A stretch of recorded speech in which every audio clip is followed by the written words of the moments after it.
Welcome, it's Flipside. Good afternoon, thanks for joining us. My name is Daisy Leo Asikidi, and today we're going to be talking about an international day that happened last month. By the way, happy new month, it's July already. Now, June 27 was the UN's day to talk about micro, small, and medium enterprises.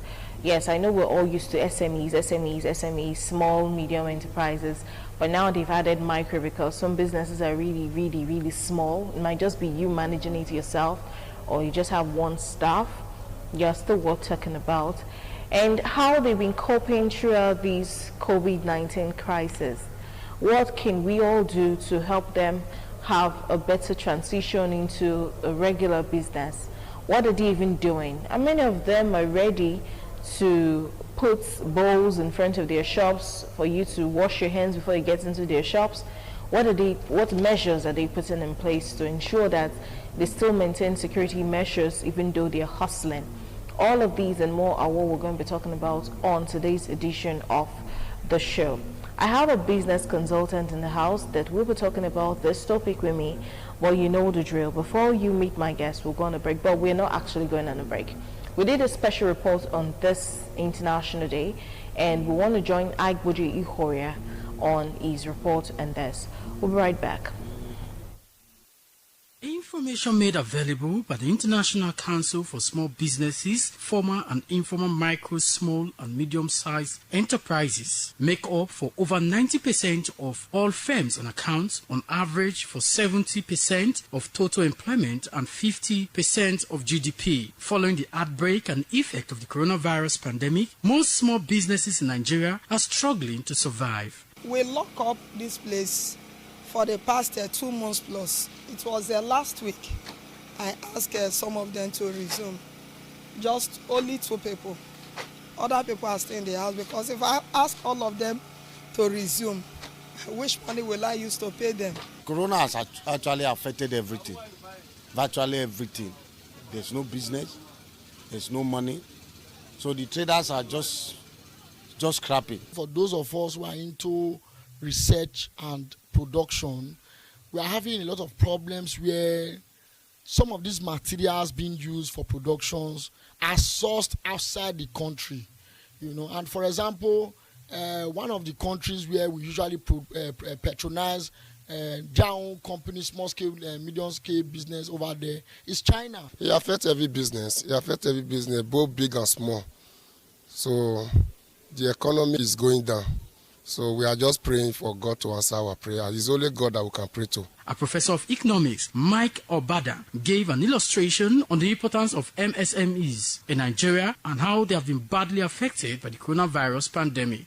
With the restrictions on economic activities and then inability to do their normal businesses under the circumstances, a good number of them have lost income. They've lost income, and then they've had to either retrench workers or pay very little tokens to retain workers. The theme for this year's micro, small and medium scale enterprises is supporting small businesses through the COVID-19 crisis. Igboji Ihoria reporting.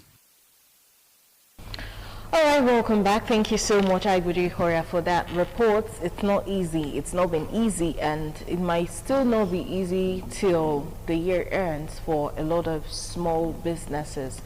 My name is Daisy Leo Asikidi, and I'm your host on today's show, Flipside. We're talking about supporting MSMEs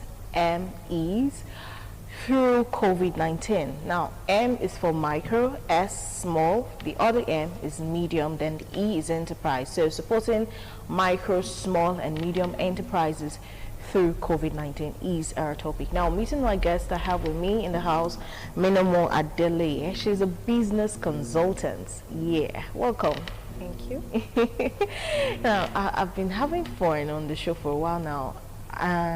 In the past 4 weeks, Every of my guests have been young. Wow. It's cool. I like it that we have a lot of young people getting into business and doing stuff for themselves. It's really nice. Okay, so the first question I have is, how can we support businesses through the COVID-19 crisis so that their staff will not lose their jobs? Because that's usually is what might happen if help doesn't come. Okay. They have few people, they've not been making money, how do I pay salaries, and a lot of problems. So what can be done?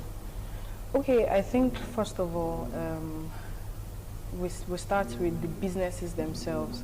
I think most businesses tend to expect so much from the audience, from their clients, from the public, without looking deep within to know what they can actually do.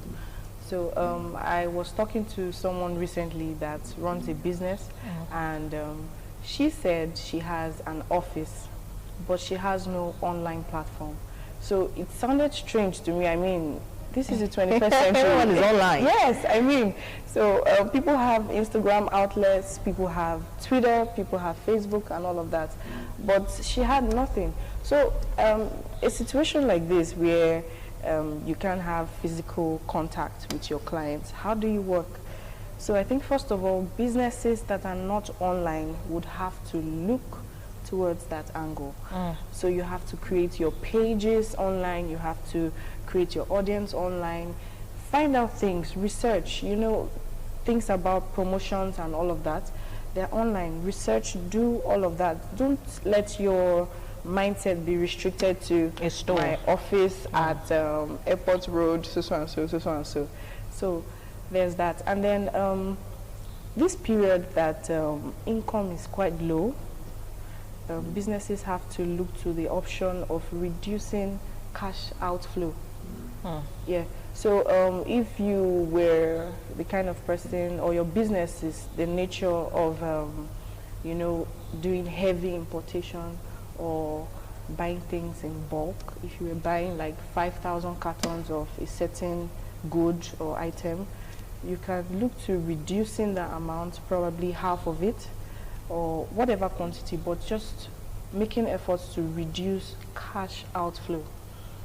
And then you can't keep maintaining the same prices you were giving to your customers before this whole pandemic, definitely. So if you were selling, let's say, a biscuit at 30 naira before, you can make it 40 naira, 50 naira, increase the price a little bit, you understand? And then that's where we now come in, those of us that are your clients. I think I know a lot of clients that can really frustrate businesses. You tell them, I sell this at 5,000 naira, and they would want to keep negotiating and negotiating, and you know, I'm like that. So, I'm like that. We have business owners getting frustrated. Like, you negotiate up to the point that you want to buy cost price. Yes, and when you do your calculation, you just make like 100 naira out of the business transaction. So all of that, it's quite challenging for them. So I think that's one aspect they should look at. So we that are the clients, we need to do our best to understand the situation and then be more open, be more welcoming to these businesses. So looking at the government now, I think most times we all have great expectations from the government. Government should repair our roads, the government should do this. It's always the government, but there is a huge element of truth in that. The government has a huge role to play in terms of helping MSMEs through this pandemic period. So there was something UK government did. UK government created a scheme that provided up to 5 million euros for small businesses and medium-sized businesses, so that they could have the opportunity to access loans and funds and all of that to assist them and relieve them of the effect of the pandemic this period. And I like the fact that the CBN also did something like that. Right now, I think about 2 months ago or so, the CBN started a TCF, that targeted credit facility of about 50 billion naira yeah, of funds that MSMEs can access, even up to families that have been affected by the pandemic and all of that. So they can have the opportunity to access these funds, and then the effect will be reduced on them. Although there's always a clause to it, yeah, there are some terms and conditions. I think for MSMEs, your business has to be legal and credible. And then I think it also has to be registered. I'm not sure of that. I'm not sure of that. That's the part that's so hard. Yes, it's difficult. I think that's even a topic for a day. We need to talk about how to get your businesses registered. Yeah, we do. Because that's what usually helps you access loans from even banks, except for microfinance banks who will just come to your shop and show, okay, it's a shop, it's okay, and it's credit, we can give you money. But when you really want to get huge loans, I think your business must be registered, because I've tried to apply for a loan before, and I went to start up, and the guy told me, the person I met at the bank, like, you need to register it first. We need to see your certificate. And I'm like, I want money. But it's okay. All right, now, how do we unlock the potentials of small businesses? You've already mentioned one, which you talked about social media, using social media, but what other things can we do so that we can grow these businesses? Not forgetting that 70% of employment in the world today are gotten from these MSMEs, and without them, you really might not have been employed. If you keep waiting for government to employ you, you know that story. So what can we do to ensure that they grow more, get more funds, more money, more resources, so that we all can just be jolly? Okay, I think for the governments, they've taken a step, but we can go further. Speaking of loans, we talked about loans earlier. I think the government could find a way to reduce the conditions for loans repayment, because some of these things are difficult for them. Imagine where you have a particular target to meet up with. You haven't even made the money you took as loan, not to talk of your own profit. You understand? So those things, the government needs to find a way to reduce those conditions so that they can be easy for these business owners to meet up with and access the loans. So it's not enough to have a particular reserve of funds of whatever, $100 billion, but can these funds be accessible? How many people can actually get to access it, and that? So another thing is we have the electricity bills, utility bills, and all of that. It's weighty for business owners. If they could have the opportunity where they're probably reduced or probably given a deferment payment. You understand? That a kind of plan where the payment is deferred so that they have the opportunity to make more money over that period of time to pay those bills and then have their own profit. You understand? So it creates a fair opportunity for them to do what they can do within a stipulated period of time. So yeah, there's that. And I think business owners need to be more out there. Some business owners are really lazy.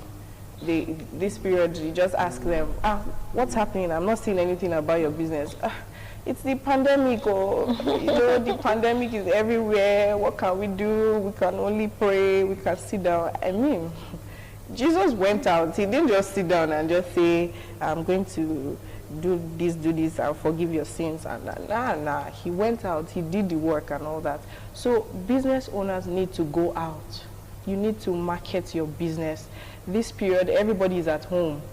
You need to go and meet them. They can't meet you. Everybody is afraid. I mean, you run a business. I don't know how many people you've mixed up with. I don't know if you have the virus. So I'd run from you. I'll be scared and all of that. So you need to go out there. If you're going to get the money, you have to go meet the money. The money won't come meet you. So you go out there, market yourself, tell people about your business. We already talked about the online platforms. Do that. Let people know what you do. And then eventually when you get to have clients, give them something credible so that you're not just the one announcing your business. People are helping you announce it. People are helping you broadcast it, and your work speaks for you.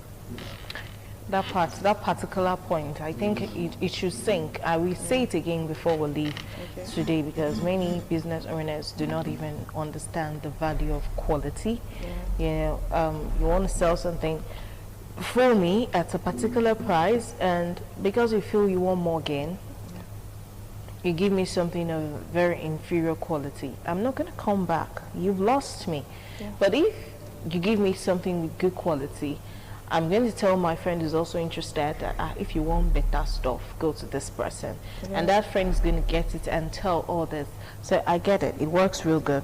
Now, how can this COVID-19 crisis is one that many of us were not expecting.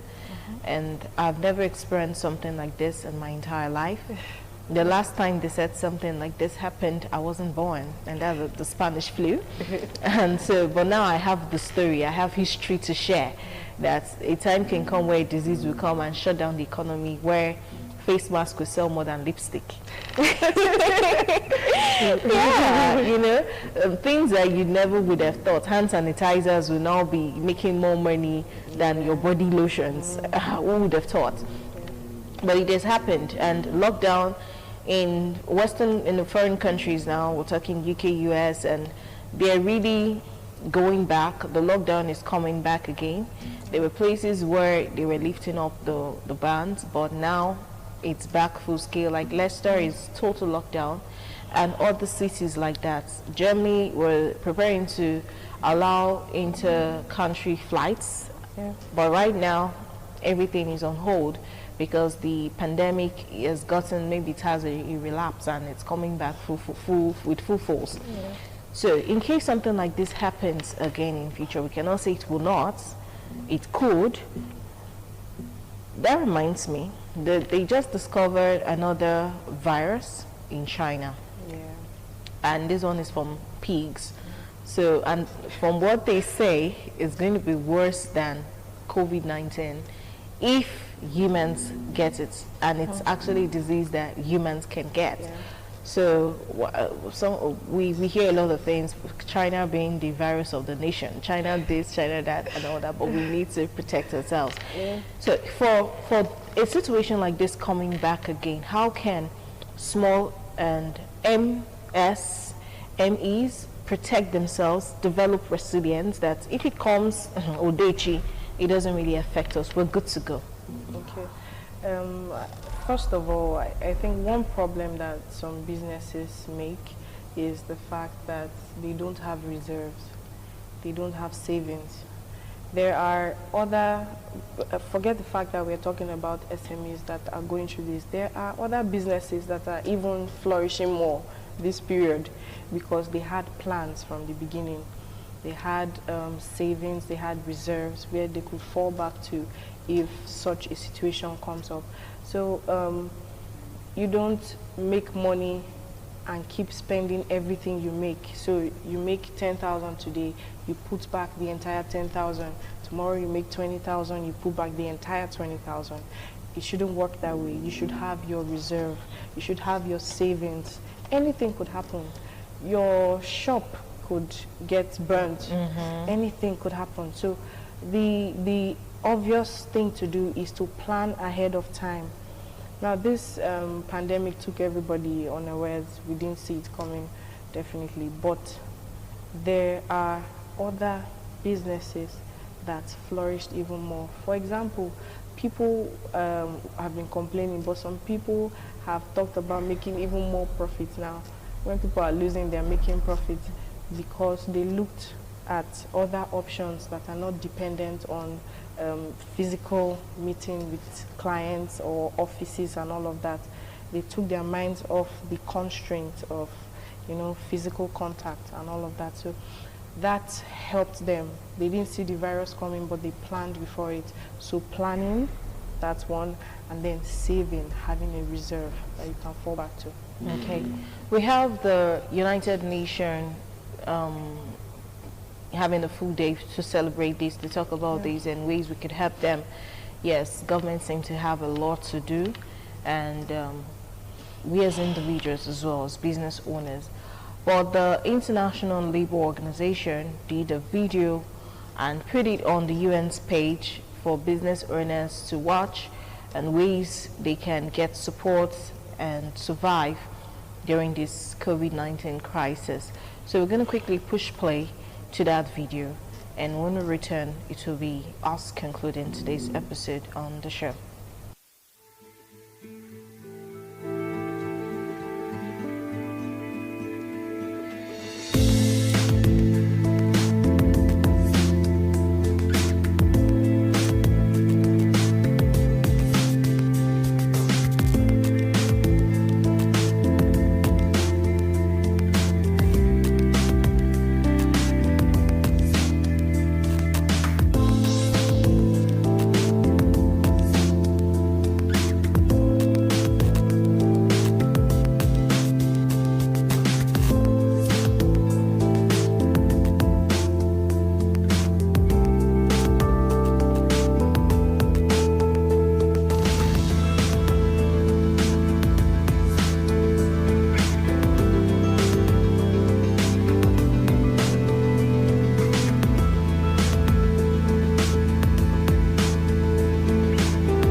All right, well, businesses have opened in Benin City. If you go around, you will see the clothes sellers with their clothes outside. If you go to the markets now, some markets have reopened. People are moving back from schools to the markets. Other markets would have been fully open now if not for the fire incident. But people still selling at the other side of the markets and all that stuff. And we're not seeing a lot of the safety measures being implemented. How safe is all of this reopening? What can business owners do at this time to ensure their safety and, of course, the safety of their customers? Thank you. So I think during this period, everybody's mind is on how do we go back, how do we start, how do we make money, make recover. money, yes. I mean, my business has been on lockdown for 2 months. Oh, it's time, it's coming, we're about to open up. So everybody just wants to rush out there, forgetting the fact that this virus is real. It has taken lives, people have died, people are in isolation centers, people are in pain from this virus, and it is real. So our minds are distracted, but we need to focus on the fact that lives are important. As much as it's good to make money, as much as it's good to, do well in your business, it's also important to make sure that people are not getting infected, people are safe, people are happy. So there are health measures that you could put in place, and they're very familiar already.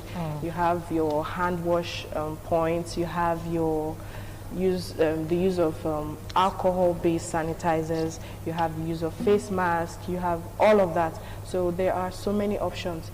Businesses will have to consider that to make sure that they avert what might come, which could be a lot of people contacting the virus. Okay, and thank you very much for being on the show today.